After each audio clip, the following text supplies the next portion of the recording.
Hey guys, welcome back to another video from Deep Shift Labs. My name is Krishna and I want to teach you Python. In this video, I'm going to be explaining how to do a local Python setup and run code that we've been making on Replit here locally.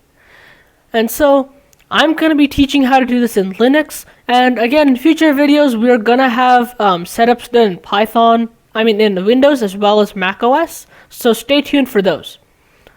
So Linux actually comes pre-built with Python, and nowadays it comes with Python 3x. And now X represents a subversion that we do not know. And to quickly figure this out, we can actually just run Python 3, just like that. Hit enter on your local command line, and we can actually see that we have Python 3.8.10. We can just hit exit just like that. And that basically proves that we already have an existing Python installation on our computer. Now, Linux can't run without Python, but if for some reason you're not able to do this, there are aliasing issues. So there's something called bashrc, which basically runs every time you open the command line. And there might be some aliasing issues or anything like that. So consult the Oracle Internet, or stick your question in the comments below, and I'm sure I can help you debug the issue. And now, I know you must be wondering, but what happens if I just run Python? Well, let's hit enter and see what happens. It tells us that the command is not found. Now, don't worry if yours says bash command not found versus zsh. I am running a custom command line emulator with zsh instead of bash, so the results might look slightly different as long as it tells you command not found, or if it opens up the shell, that means you're good. Now, there are some things we could do with the shell. For example, let's open up the shell again.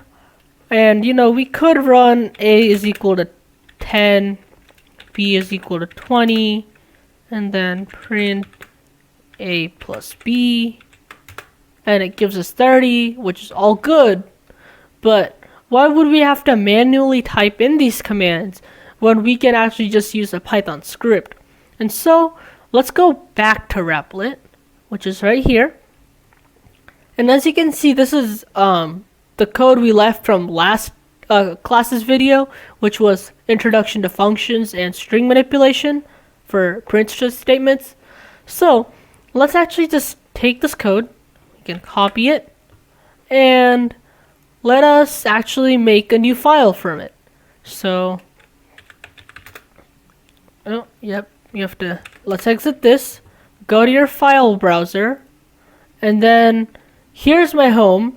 We can make a new file right here, new document, and let's name it main.py. You can name this whatever you want. And then if we do ls, we can list all the files in the directory. We can also do pwd here and see what directory we are in. And we can see that main.py file that we just created. So to edit this, we can use nano. And this again only works in Ubuntu distros.